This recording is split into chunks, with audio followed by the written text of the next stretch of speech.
आता राजकारणी लॉटरी आणि मटका या शब्दाने एकमेकांना टोले मारत आहेत. ही गंमत सुरू झाली ते राज्याचे वनमंत्री गणेश नाईक यांच्या एका विधानापासून. पालघरमध्ये एका कार्यक्रमात नाईक म्हणाले, उपमुख्यमंत्री एकनाथ शिंदे यांना लॉटरी लागली, पण कमवलेलं टिकवता आलं पाहिजे. यावर नेहमीप्रमाणे संजय राऊत यांनी संधी साधली आणि यात मटका हा नवीन मसाला टाकला.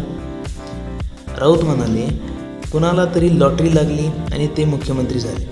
लॉटरी हा प्रतिष्ठित शब्द आहे, पण महाराष्ट्रात आजही बेकायदेशीर मटका सुरू आहे. देवेंद्र फडणवीस मुख्यमंत्री जरी असले तरी आकडा लावला जातो. त्यामुळे कदाचित गणेश नाईक सभ्य असल्यामुळे लॉटरी हा शब्द वापरला. त्यांना मटका हा शब्द वापरायचा असेल कदाचित. या विधानामुळे आता राजकीय वर्तुळात एकच चर्चा सुरू आहे, ती म्हणजे शिंदे फडणवीस सरकार लॉटरीने चालले की मटक्याने.